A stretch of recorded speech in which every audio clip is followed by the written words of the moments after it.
Jesus. The meeting is called to order. The first budget meeting for 2015 is hereby called to order. I'd like to ask our secretary to call the roll. Weber. Here. Melendez. Here. Allen. Bigelow. Present. Bloom. Here. Bonta. Campos. Here. Chavez. Chu. Here. Cooper. Gordon. Here.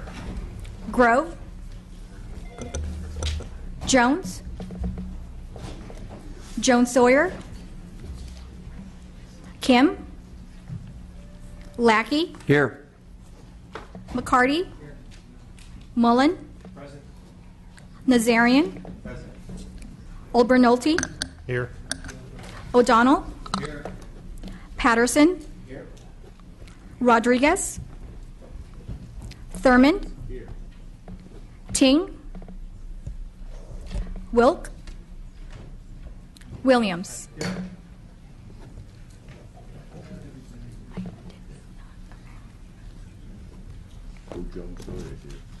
Yes, we have a quorum. I didn't hear you. Do we have a quorum? Quorum is present. Thank you very much.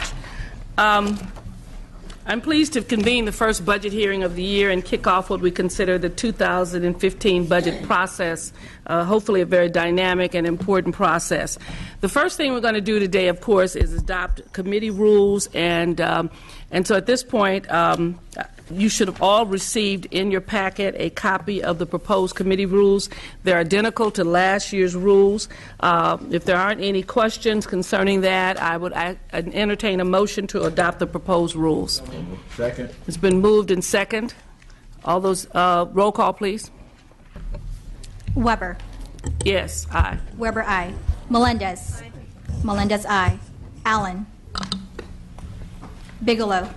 Aye. Bigelow, aye. Bloom. Aye. Bloom, aye. Bonta. Campos. Aye. Campos, aye. Chavez. Chu. Aye. Chu, aye. Cooper. Gordon. Aye. Gordon, aye. Grove. Jones. Jones Sawyer. Aye. Jones Sawyer, aye. Kim. Lackey. Aye. Lackey, aye. McCarty. Aye. McCarty, aye. Mullen. Aye. Mullen, aye. Nazarian. Aye. Nazarian, aye. Olbernolty. Aye. Olbernolty, aye. O'Donnell. Aye. O'Donnell, aye. Patterson. Patterson, aye. Rodriguez. Aye. Rodriguez, aye. Thurman. Aye. Thurman, aye. Ting. Wilk. Williams. Williams, aye. Ayes 18, noes 0. Thank you. That passes. Thank you very much.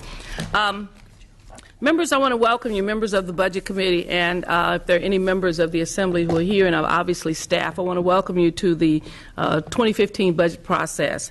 The governor has issued his budget and issued it last Friday, and all of us have had a chance to look at it. It's been introduced on the floor as AB 103. Today we begin the budget process, which within 5 months from today, actually, we will deliver an on-time balanced budget on June the 15th. The governor's proposal is a great start for this year, a great starting place for discussion. By no means it's the end of the process or the end of the conversation, but it is a good beginning place for us. First, it gives us a balanced, on-time budget in the future, which prudently ensures that we'll have fiscal stability in California. The recent passage of Proposition 2 plays a big role in providing that stability. The budget projects that the rainy day fund will have a balance of $6 billion in 4 years. Before last year, we had a zero budget in terms of that. I want to recognize, obviously, the Assembly itself for the early advocacy for Proposition 2, and I want to thank the members on both sides of the aisle who worked together to put this on the ballot last year successfully. Second, the governor's budget identifies liabilities and begins to address those liabilities. Again, Proposition 2 helps provide a funding source, especially to eliminate K-12 deferrals and local mandate debts. We've taken on PERS and STIRS already, and now we're looking at deferred maintenance and retiree benefits. I appreciate the governor is working with us to slowly and carefully diffuse these liabilities so our budget has fewer risks involved. Finally, the budget does something that I'm pretty excited about, and that it provides additional funding for schools. In this case, billions of additional dollars of funds have been allocated for schools, and I'm sure we will hear a lot more about that later on. But I'm also glad that the governor has given us some areas to improve upon his proposal.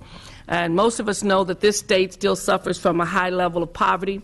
California has the highest poverty rate of any of the states in the nation.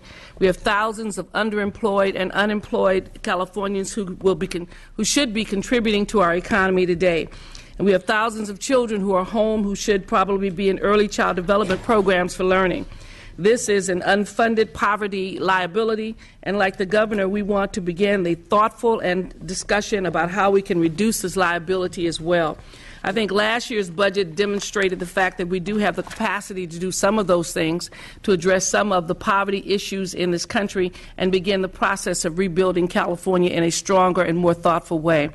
I look forward to working with all of you here on the committee as we deal with the issue of finance, and we'll be working with the Department of Finance and the LAO office and the Senate to craft and shape a budget over the next coming months.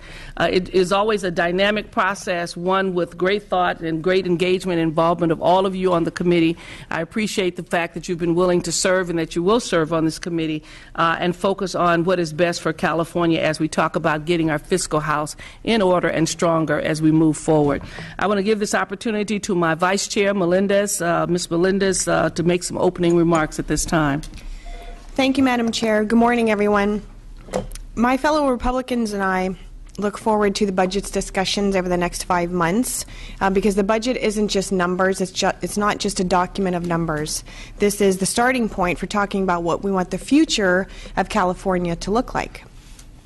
The governor has provided us a decent place to begin these discussions, and we're thankful for that. And there is common ground between many in the Republican caucus and the governor's budget proposal. While we don't agree on all points, we are eager to begin hammering out the details. The bipartisan new rainy day fund will accumulate a portion of volatile capital gains revenue so that we can use these funds during the next recession when Californians need services most. However, it may not be enough. The governor proposes savings that amount to a 2% reserve of all expenditures. In 2008-9 alone, general revenue dropped 20%. The governor has been a vocal advocate of paying down debt, and for that we are very pleased.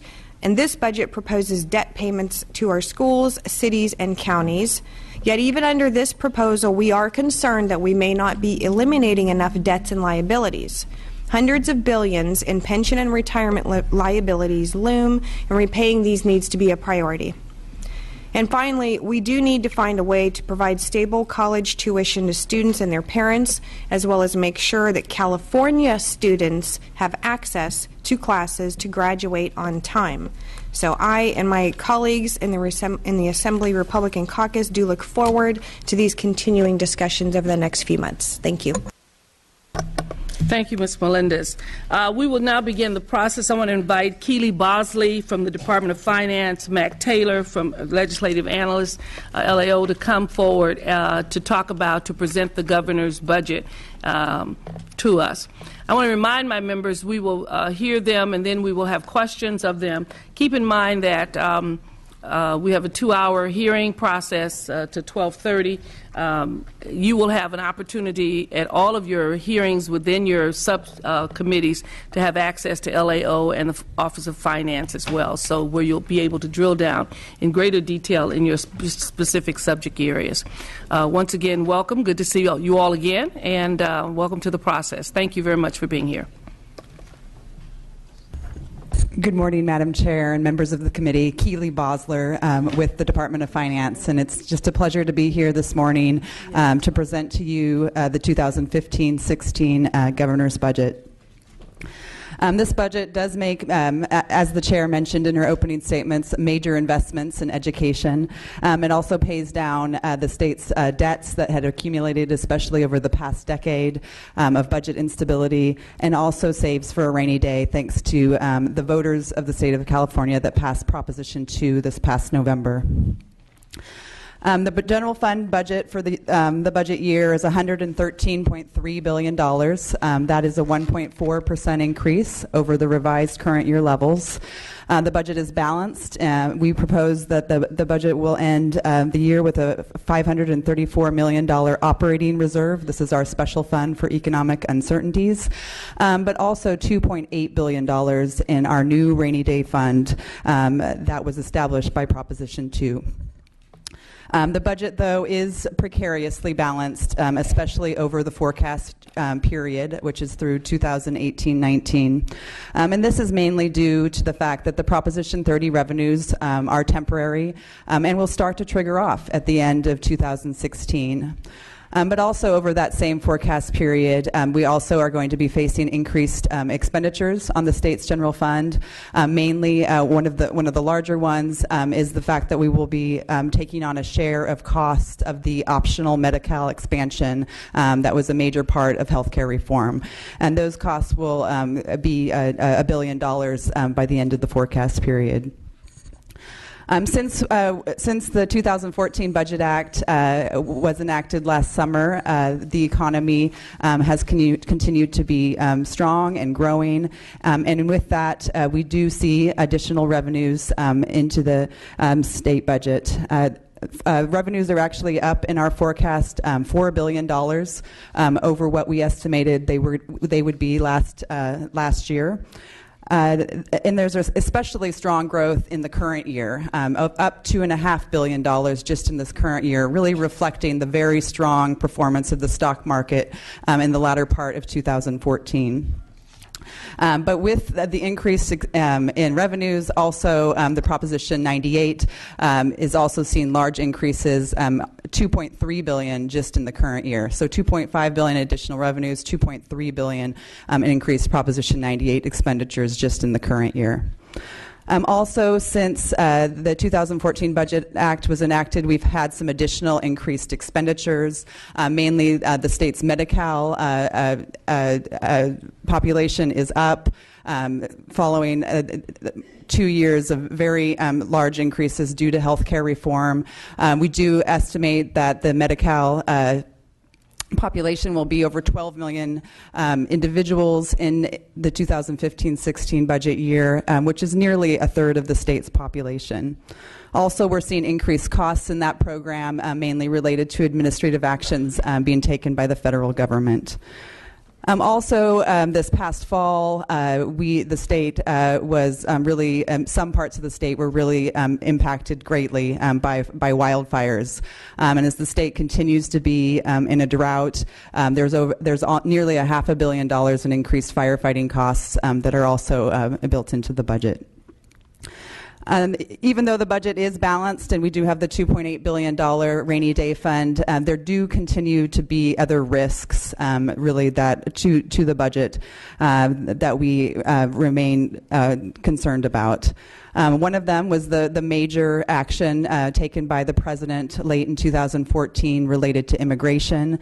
We continue to better understand the impacts of that action on our state's major entitlement programs, but and the impacts could be in the hundreds of millions of dollars, but we have not built those impacts in at this time. The next issue is a major one, and it's a big reason why we have the rainy day fund, and that is the threat of recession. Our economic forecast does not predict a threat of predict a recession, but economists rarely do, we are already 9 months past the average length of an expansionary period in the post-World War II era.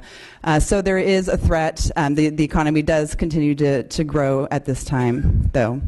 And then finally, the other threat or risk to the state's budget is really the state's accumulated long-term liabilities. And if you turn to page 3 in the slides that I've handed out, there's a listing of the debts and liabilities that are eligible for repayment by Proposition 2. This list actually doesn't include things like deferred maintenance, which is another $66 billion that is needed for that liability. But we do propose, the budget proposes the $1.2 billion in the budget year to pay down those debts and liabilities thanks to Proposition 2. Just a little recap of Proposition 2. It does require, it's a constitutional amendment. It does require deposits into the rainy day fund that are 1.5% of annual general fund revenues. And then anytime we have spikes in capital gains and capital gains become more than 8% of general fund tax revenues, those additional capital gains revenues would also go into the rainy day reserve. For the first 15 years of existence of the rainy day fund, half of that deposit will be dedicated to debt repayment, and this year that amount is $1.2 billion.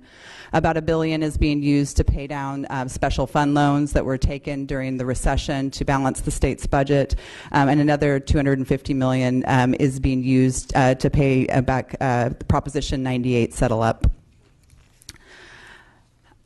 But the really big investments that this budget makes are in the school funding.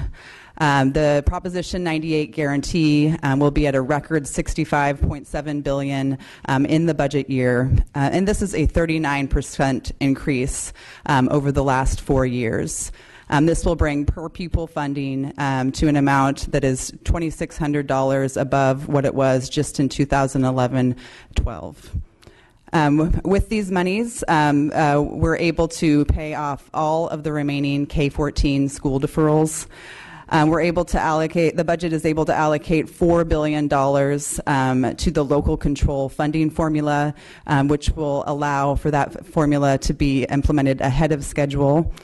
$1.1 billion for the continued implementation of Common Core standards, $500 million for a new adult education block grant, and then $250 million for a 3-year incentive grant for career technical education to really grow and make more robust those career technical programs that are so important in our high schools. The budget also continues to make investments in higher education. The budget provides nearly $1 billion in additional monies for the community college system, and also continues to implement the multi-year funding stability plan for the UC and CSU. This is the 3rd year of that plan. The budget provided 5% in each of the last 2 years. And then this budget provides for a 4% growth, which equates to $120 million for each of the segments, both UC and CSU. The budget is predicated, though, on the University of California and CSU holding tuition flat through the budget year. And the administration continues to make significant efforts to focus really on cost containment at the universities and reducing the time it takes to get a degree from the systems. Just this week, there is going to be a committee established at the UC Board of Regents related to the cost structure of the university, and the goal of that committee will be to really drill down into the University of California's cost structure and get a better understanding, and also make recommendations and actions to the Board of Regents on how to make the cost structure of the University of California sustainable for the long run. There's also $25 million allocated in this budget for another round of incentive grants. And this year, the incentive grants are really focused on the California State University system, where we do have a low percentage of students that are really moving through to their degree in a 4-year period. So those grants would really be focused on getting students to degrees in a more timely manner at the CSU system.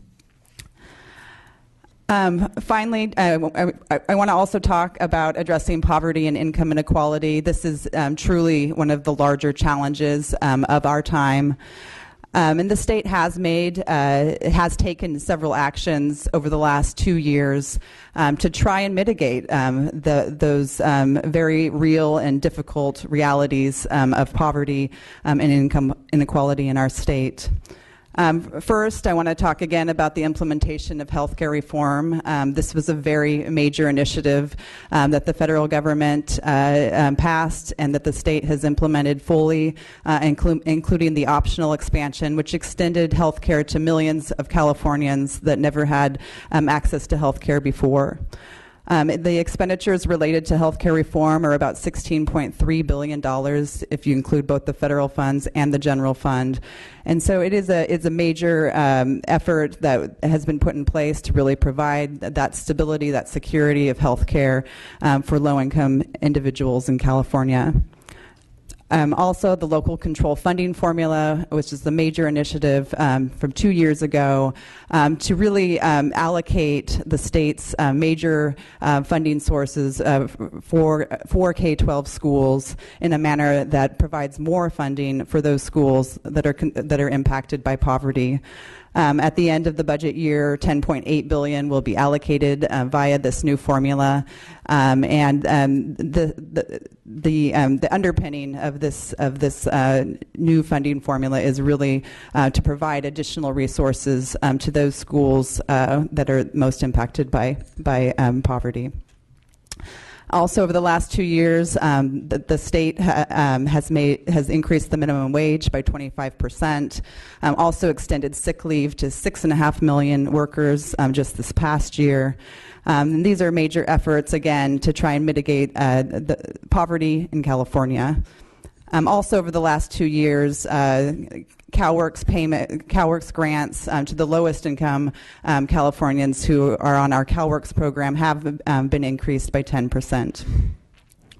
In this budget, we have the administration has a new proposal to provide $1.2 billion to fund a new coordinated workforce development system, again, to really help to address issues of poverty and getting people into good-paying jobs that can be sustainable over the long term. This is really building on the efforts of the federal government and Congress's reauthorization of the Workforce Investment and Opportunities Act just this past year. Our labor agency is currently engaged in rewriting the state's plan. The Workforce Investment Act provides a major federal funding stream for workforce development and workforce training programs in the state. But this budget also includes additional new monies to strengthen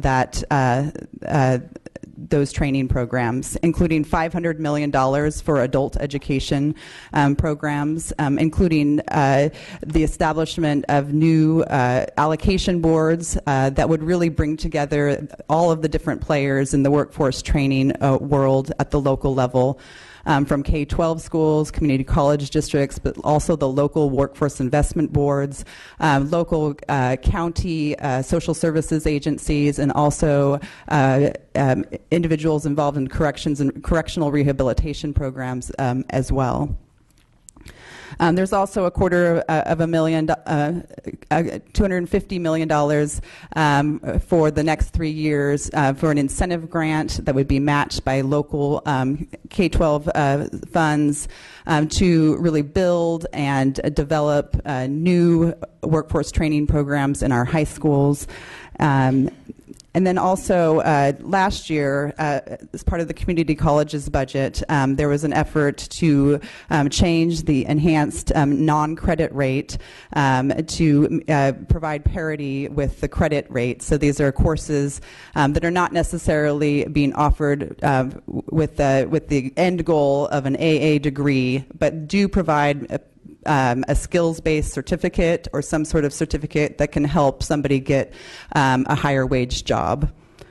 And then finally, this budget provides $29 million to increase the apprenticeship programs, including $14 million to increase the funding for traditional apprenticeship programs, and $15 million to really explore other other new and emerging fields where apprenticeships can provide a good way to link up with the job. Also, this budget strengthens our infrastructure. Infrastructure and deferred maintenance continue to be a significant issue for the state.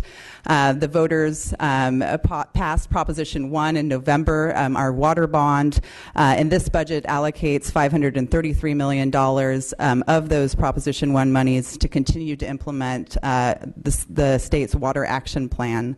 The Water Action Plan is a multi-pronged effort to really improve our water resources for the state, including restoring native habitats, making more resilient our water management infrastructure, and then also improving the reliability of the water supplies for our agricultural industry, our businesses, and also our urban consumers. There's also $1.1 billion for critical flood management, mainly in the Central Valley. This is Proposition 1E bond monies. This budget also contains $1 billion from cap and trade revenues to continue the investments that were started this past year. This includes 25% being allocated to the high-speed rail system, 20% to sustainable communities, including low-income housing, 10% for transit and rail, and then 5% for transit operations.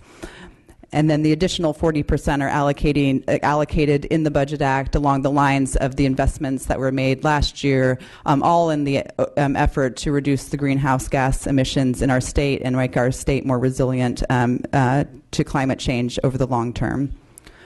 The deferred maintenance, as I mentioned, continues to be a major issue for the state. Our estimates are that deferred maintenance is as much as liability is as much as $66 billion. This budget proposes $125 million to start chipping away at that deferred maintenance, $25 million for UC, $25 million for CSU, and then the other $75 million for our other state departments like Department of Parks and Recreation, as well as the Department of Corrections. Finally, this budget works towards ongoing and expanding funding sources for the largest share of our deferred maintenance liability, which is our state highways and roads, and especially our key freight corridors. And so while we don't have a specific proposal related to an ongoing funding source, I think there's a very important recognition that the state's highways, there's been many things done for the state's multimodal transportation system, but the state highways do need ongoing funding in order to keep up on the maintenance. And then finally, the state's budget does pay down debts and address long-term liabilities. We've talked already a bit about Proposition 2 and the $1.2 billion for a debt repayment there. We also repay all the remaining school deferrals. We make the final payment of those economic recovery bonds that were used to balance the budget as far back as 2002. And also, as part of the trigger from the 2014 Budget Act, the increased revenues are allowing the budget to provide $533 million for local mandate reimbursements. These are mandate costs that have been owed local governments since before 2004. And then finally, the budget does propose a plan to eliminate the state's retiree health care unfunded liability. And the very last slide I have in this packet is a pictorial graph of what will happen if there is no action on this liability. It will grow to well over $300 billion, over the next several decades. We propose a multi-pronged effort that would include a pre-funding strategy that would be undertaken at the bargaining table with our state employee unions, as well as legislation, and also working directly with PERS to preserve this health care benefit for career workers, and also work on ways that we can reduce the overall cost structure of employee health care and retiree health care by offering high deductible health plans and health savings accounts. So with that, I will end and be happy to take questions. Thank you.